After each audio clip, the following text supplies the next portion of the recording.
Ready to break free from algorithms, vanity PR, and money-sucking ads? My name's Larissa Wurstiak, and I've learned in 7 years of jewelry marketing that content is the crown jewel. My agency, Joy Joya, takes a holistic approach, leading with laser-focused storytelling, impactful content creation, and strategic content distribution. This method has worked for the solopreneur as well as the multi-million-dollar company, and now I'm sharing the same systems and tactics with you. Here's to standing out in the sea of sparkle. Welcome to episode 247. Finally, in our Jumpstart series, we've made it to social media marketing for jewelry brands. After wrapping up our insightful mini-series on email marketing, it's time to explore the ever-evolving landscape of social media in 2023. Brace yourselves because we've got 3 exciting episodes ahead packed with everything you need to know. In this episode, we'll start by taking a comprehensive look at the most relevant social media platforms for jewelry brands today. These platforms have become powerful catalysts for brand exposure, customer engagement, and ultimately, business growth. We'll explore how you can leverage each platform's unique features to create a vibrant online presence that truly resonates with your target audience. I'll be covering an overview of the social media platforms that could potentially be relevant for your jewelry brand, the pros and cons of using each of these platforms, and the demographics of the type of audience members who use each platform. If you're new to this podcast, welcome. You should know from now through July of this year, I'm offering a free 6-month podcast guided program. It's called Jewelry Marketing Jumpstart, and it involves weekly audio and video lessons, just like this one, but you also get free companion PDF downloads for each new episode. If you haven't already signed up, go to joyjoya.com/jump, and I will also put that link in the show notes for you. But before we get to the solid gold, I'd like to take a moment to remind you that this podcast has both audio and video, so you can either listen on your favorite podcast platform or watch on YouTube by searching Joy Joya. I am just a few subscribers short of 1,000, so it would be awesome if you can help me get there on YouTube. You can always support the podcast for free by taking the time not only to subscribe, but also to leave a rating and review on Apple Podcasts. Speaking of podcasts, did you know I also co-host another one with jewelry marketer Liz Kantner? It's called Success with Jewelry. We've already released 41 free episodes everywhere you listen to podcasts, as well as on YouTube. And we also have an insider community that you can learn more about by visiting successwithjewelry.com. Okay, my sparklers, let's get into the next installment of Jewelry Marketing Jumpstart, which is going to set you up for social media success.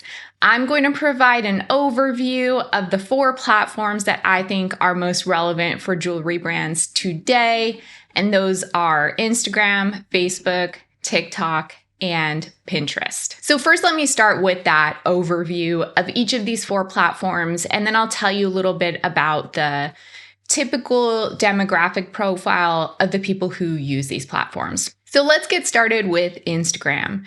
Instagram has become a go-to platform for jewelry brands, and for good reason. As I'm sure you know, I think most people listening to or watching this podcast have an Instagram account for their business, so you know it's visually oriented. It allows you to showcase your stunning jewelry pieces in all their glory. And this platform's emphasis on high-quality images and videos just makes it a perfect fit for the types of products that you sell. Now, it's really evolved over the years from a simple photo sharing app to really a thriving social media platform, and even more than that, a connection platform for businesses to reach their target customers. And over the years, you've seen Instagram introduce features like video sharing. Remember when that was a thing? It seems so silly now to think that, oh, that was a new feature, when nowadays, how could you imagine Instagram without video?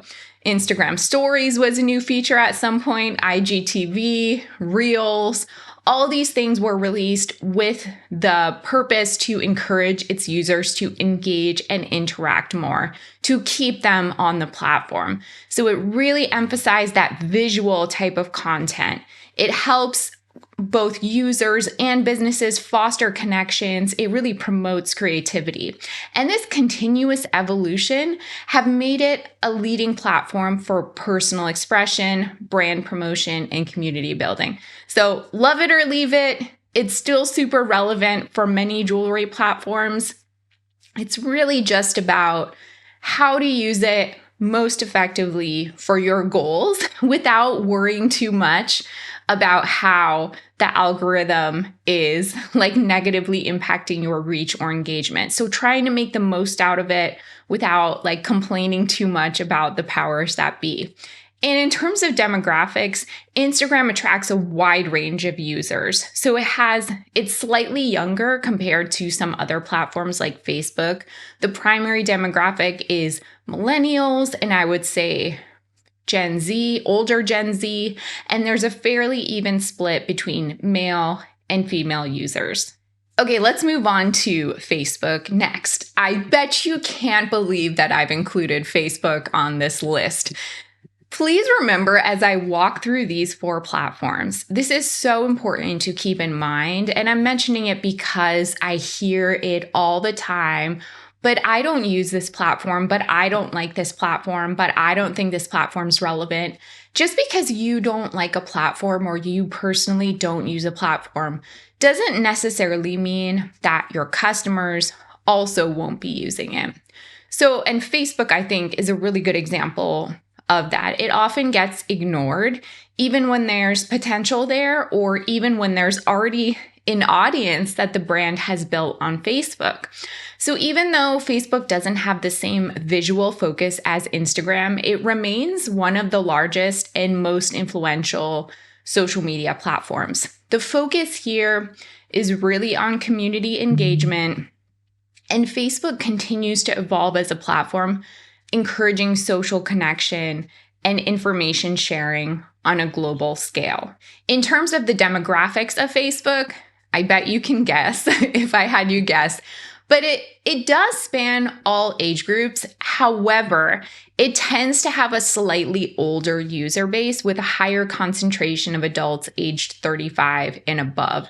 And gender-wise, it's split kind of equally between male and female. So if you reach an older audience, or you already have an audience on Facebook that's engaged, please don't ignore Facebook just because you personally don't like it or don't want to spend time there. All right, now let's talk about the platform that has taken the social media world by storm, TikTok. This platform's explosive growth and popularity make it a really enticing one for jewelry brands that are looking to reach younger audiences like Gen Z. The algorithm of this platform is really designed to promote content based on its potential appeal, so it could give you an opportunity to quickly gain visibility in a way that, especially for a new brand, is like close to impossible on Instagram. So that's one thing that's really appealing about TikTok. Another key aspect that makes it attractive to jewelry brands is the highly creative and entertaining nature of the platform. So this short form video format allows businesses and users to create quick, eye-catching content that can really showcase jewelry pieces, but in a more like personal, accessible, captivating way. And I think jewelry brands can really leverage TikTok's editing tools, the effects, the filters. If you are a more creative brand, if you really want to engage with your audience, there's so much you can do through video content and just having fun with the goal of capturing attention and sparking interest. And also because they have this algorithm content discovery system, it gives the chance for jewelry brands to reach their target audience, again, as I mentioned, in a way that Facebook definitely can't do. Instagram probably can't do unless you are partnered with like influencers or other brands. In terms of demographics, TikTok has really gained immense popularity among Gen Z, some younger millennials, even people from older demographics, but definitely Gen Z. So it makes it a go-to platform for brands that are targeting that younger demographic. It's predominantly female, and it appeals to people who want creative and engaging and entertaining content. Finally, let's discuss Pinterest. So while it may not be as talked about as platforms like Instagram or TikTok, Pinterest definitely remains a valuable platform for jewelry brands. Actually, I think it's highly underrated and often overlooked. So if you're not familiar with it, it's a visual discovery platform and allows users to search, save, and organize images.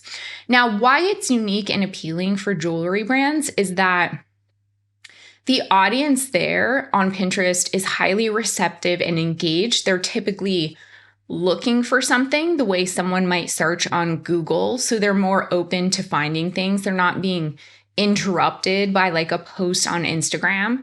And then that visual discovery nature of Pinterest aligns perfectly with the essence of jewelry. So you can present your collections, designs, inspirations through captivating images and videos.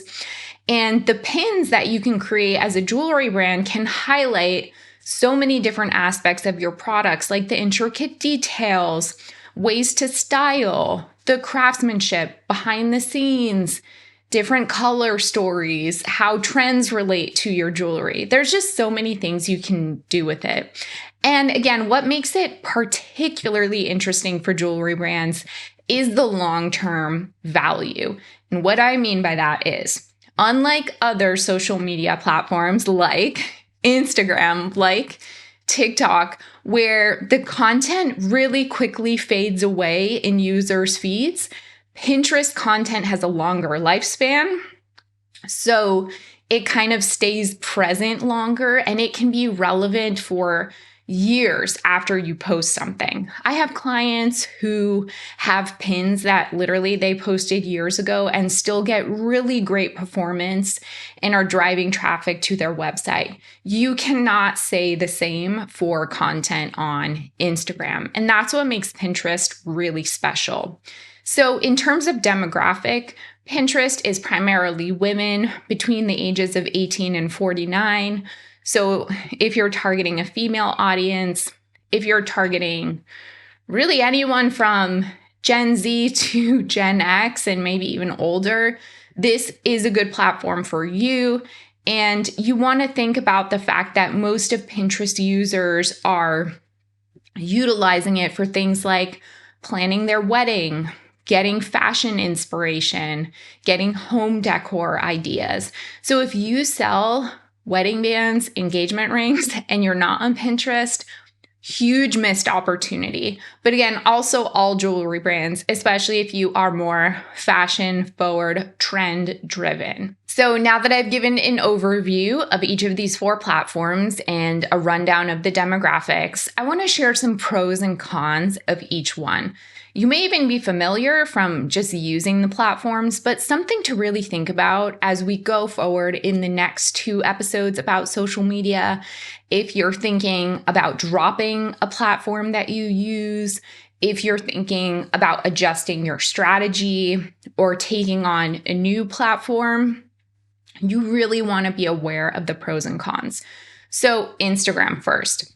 One of the key pros is the vast user base. There's over 1 billion monthly active users, so you have the potential to find your target customer in this vast and wide audience.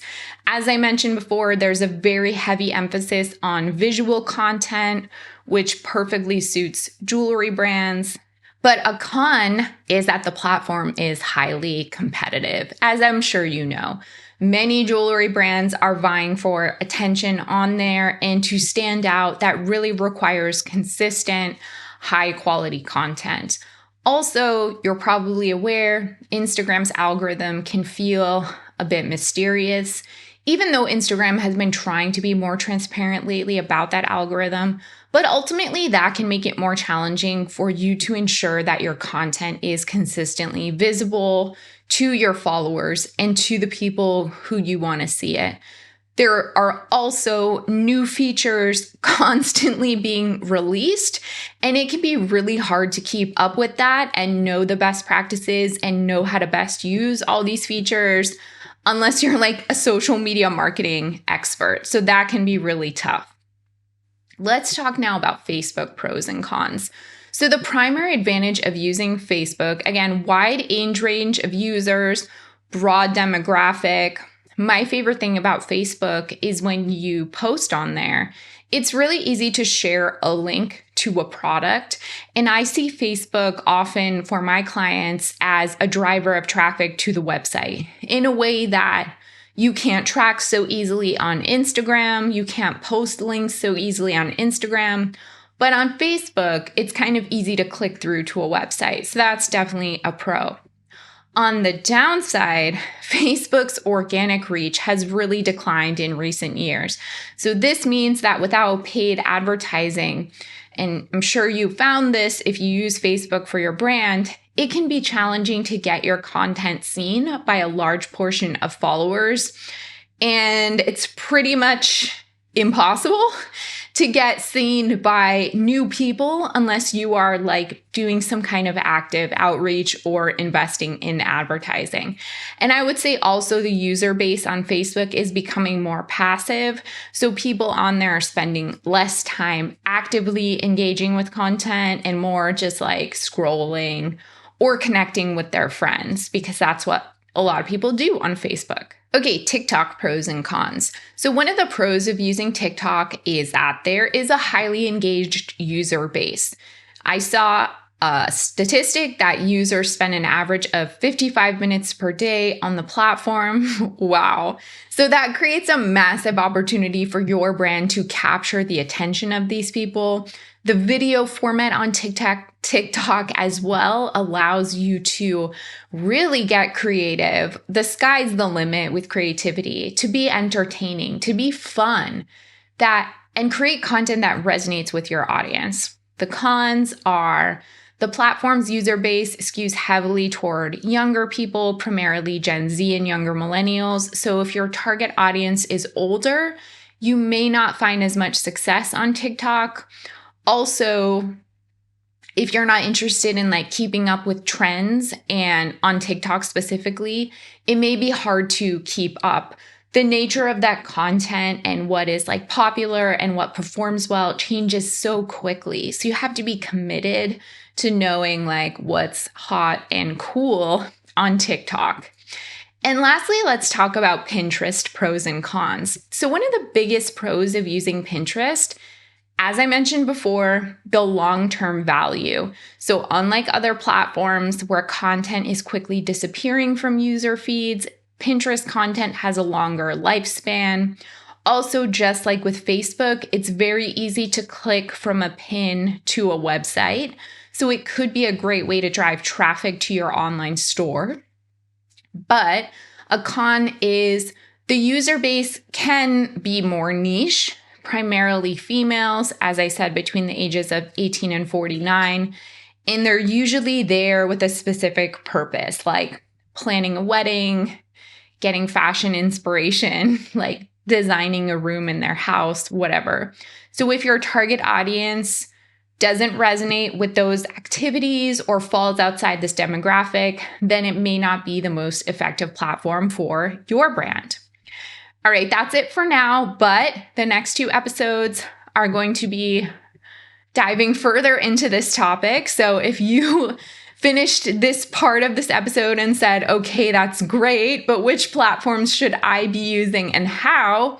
Don't worry, I will cover the tips and best practices for each of these platforms, how to audit your current social media marketing strategy, and how to measure success on social media. Remember to go to joyjoya.com/jump for more information, action items, and further resources.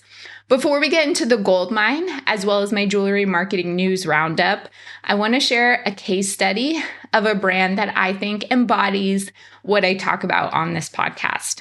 All right, so these are my thoughts about how I'd apply my approach to marketing to a jewelry brand in the wild.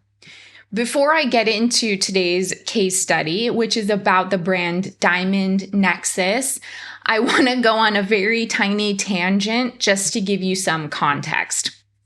So there's a book, you may have heard about it before. If not, highly recommend it. I'll put a link to it in the show notes, called Building a Story Brand by Donald Miller. So in this book, he emphasizes the importance of positioning your customer as the hero of the story. And then you, the brand, are the guide.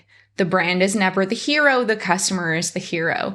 So the author highlights that effective marketing messages should really focus on addressing the customer's challenges and helping them achieve their goals rather than merely promoting the brand's features or achievements. And when you position the customer as the hero, then you can tap into their desires, their aspirations, their struggles, and that leads to a strong emotional bond and connection. And then you as the brand are like the guide, and you help the customer be the hero by providing necessary tools, resources, support, products to help that customer overcome their obstacles and have shining success. And this approach, when you do it, it really creates a compelling narrative that resonates with your customers, positions your brand as a trusted ally on their journey, and ultimately drives engagement and loyalty. Got it? So let's talk about the brand I want to highlight today, given this background information. So I'm going to be talking about Diamond Nexus, and this is an e-commerce brand that specializes in jewelry made from lab-grown diamonds and simulated diamonds. A recent email campaign of theirs caught my eye because of the subject line, which was, "Your design, our expertise, enjoy 10% off." And I immediately thought to myself, oh, that sounds very building a story brand-esque. It's very much like the philosophy of the author I just talked about. Your design, our expertise. In the email campaign itself is super simple, nothing complicated. It just has a photograph of a sketched design of a ring that's next to the finished ring product, and again says, custom jewelry, your vision, our expertise, and then the short sentence, craft your dream jewelry piece with ease and guidance from our world-class designers. Then the button custom jewelry, which takes you to the landing page. And all the language on this page is really positioned to make the customer feel like the hero and Diamond Nexus as the guide. So I'll just read a little blurb so you can kind of understand what I'm talking about here. So, quote, "You have the freedom to create a custom wedding ring from scratch, tailor any of our existing wedding band designs, or rejuvenate your treasured bands with a fresh aesthetic. Our team of world-class designers and artisans collaborate with you throughout the process, ensuring your vision for the perfect custom wedding ring comes to life," end quote. So I want you to think about, how are you making your customer the hero in their own story while you are serving as their guide? What do you think about that? Let me know in a podcast review or YouTube comment. Okay, let's get into the gold mine. If you're new to this podcast, the gold mine is a segment that I like to do when I speak a little bit more personally about topics in entrepreneurship, mindset, success, growth, overcoming your personal roadblocks toward building your business, etc. So today, let's get real about those tempting quick fix solutions, and I say quick fix in quotes, that promise overnight success. You know the ones I'm talking about, right? They're like shiny illusions, making us believe that there are magic shortcuts in business. And let's face it, we've all been lured in by promises that seem too good to be true. And more often than not, they actually are. Business is just tough, my sparklers, and I've heard countless stories of people who fall for the allure or the promise of instant success and then really pay the price when reality hits them like a ton of bricks. But I get it. We all want that secret, that like magic wand that will catapult your jewelry business to greatness. I wish that I could give that to you. I really do. And it's even more tempting when we are actually bombarded with promises, with flashy new technologies that claim to make everything easy peasy. And I want to give, when I talk about flashy new technologies, let's use AI tools as an example, artificial intelligence tools like ChatGPT and others. These tools have incredible potential, but the way that they're positioned, and because they're so shiny and new, it's really easy to think that they'll solve all our problems with a flick of their digital wands. But let's take a step back and get real. And I'll stick with AI as the example, but you can really substitute any new shiny tool, new innovation, like business service that's promising you the world. You can really substitute anything here. But AI is undeniably cool. For sure, it can streamline processes. It can give you valuable insights. It can help you make data-driven decisions.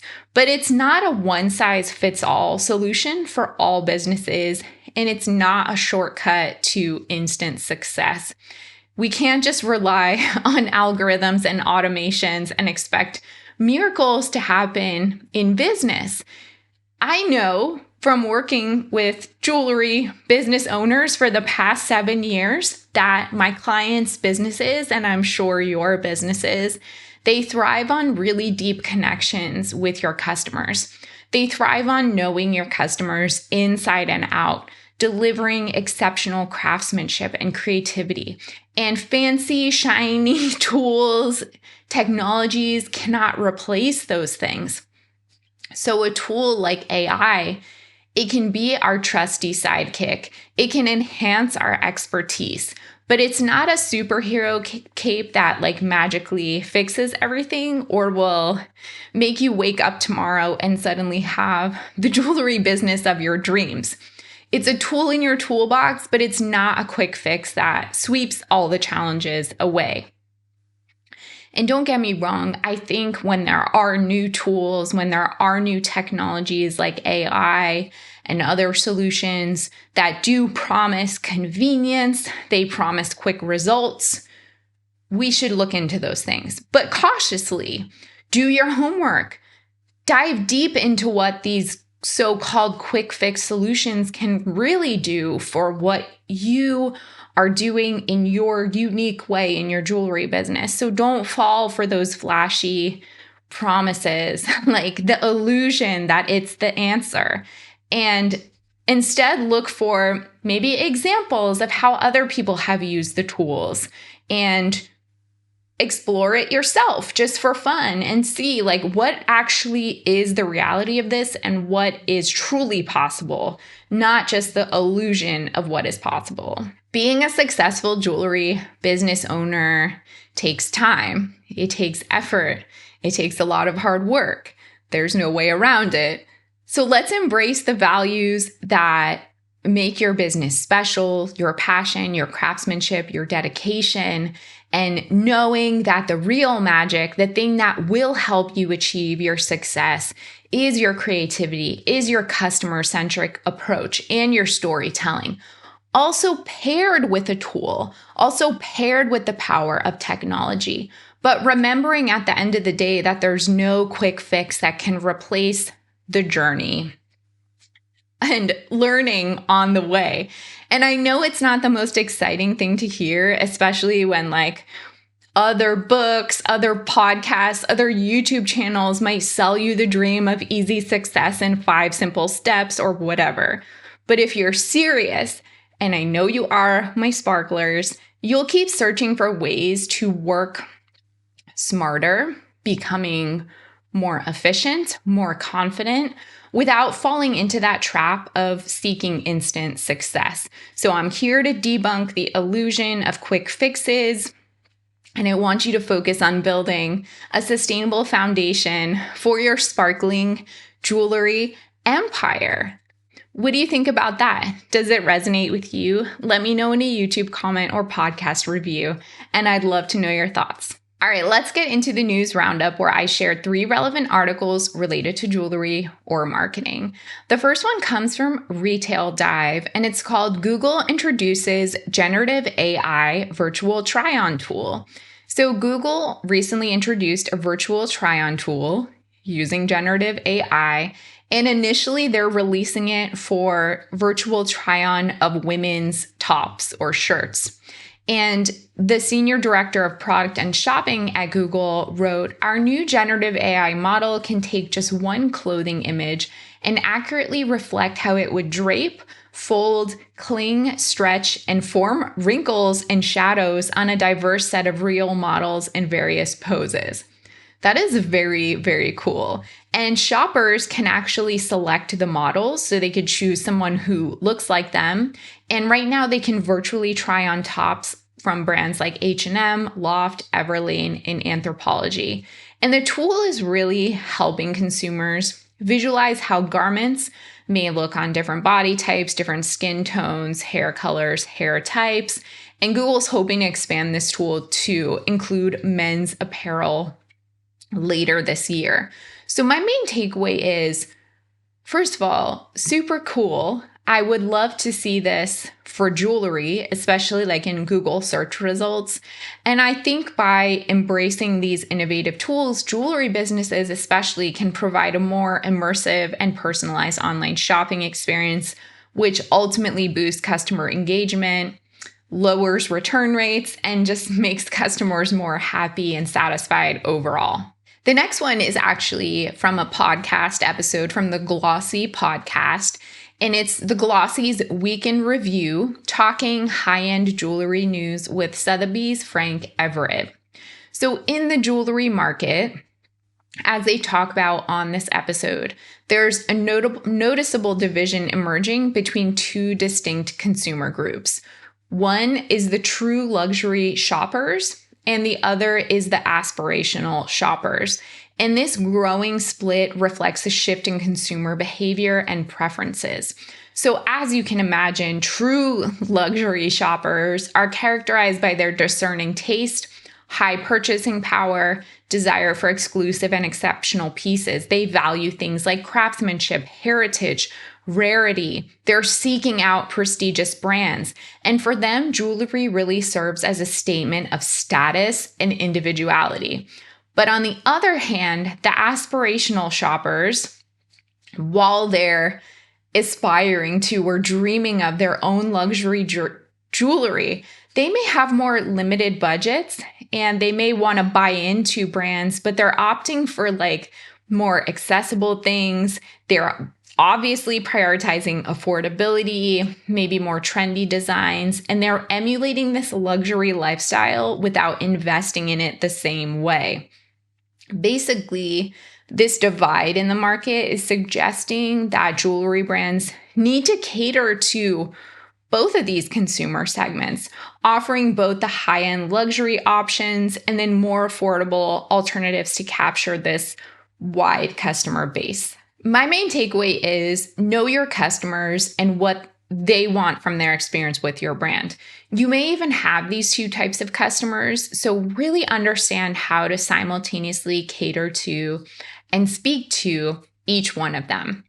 And the last article today comes from Tech Target, and it's called Top 9 Best SMS Marketing Examples with Templates. If you're feeling a little bit unsure about SMS marketing, but maybe you're curious about it, I think you can still do it in a way that engages customers who are already interacting with you and your website, but then using SMS to nudge them to take an action or make a purchase. And that comes through automated or triggered SMS. And I would recommend, again, if you're curious, check out the link to this article in the show notes, because the article has really helpful templates and like sample texts that can assist you in writing the actual copy for each type of SMS message. So SMS or text marketing has already been proven to be an effective strategy for capturing customer attention and boosting engagement. Unlike email marketing, which often struggles with low open and click-through rates, SMS marketing boasts significantly higher click-through rates, and I absolutely see this with my own clients. Way better click-through on SMS. It can improve conversion rates, ultimately leads to improved return on investment, and there are lots of ways you can do this without necessarily sending like regular campaigns if you're nervous about that. So having an SMS welcome message to welcome your new subscribers, introduce them to the brand, offer a welcome discount code. You can have automated product alerts. So if there's a new product launch, or if a customer has expressed interest in an out of stock product, or you have new colorways, you can have an automated message to share restocks to generate excitement. Abandoned cart reminders, so you can remind customers about items they left in their cart, maybe offer incentive to complete the purchase, and customer appreciation, which is so nice, showing gratitude to your loyal customer by sending them exclusive offers, first looks, discounts. My main takeaway is it's important for business owners and marketers who use SMS to adhere to applicable regulations, provide an opt-out, and be mindful of customer concerns. But if you do it mindfully and you leverage some of the tactics that I mentioned, you can start really engaging with your audience and using SMS to drive conversions. That is all for today. What did you think about this episode? Do you have questions about anything about Jewelry Marketing Jumpstart? You can always email me, Larissa, that's LARYSSA @joyjoya.com. If you love this podcast, please share with a friend who'd appreciate it. And don't forget to subscribe as well as leave a review on Apple Podcasts. If you're completely new to digital marketing, then you'll want to purchase and read a copy of my book, Jewelry Marketing Joy. Visit joyjoya.com/book for more information.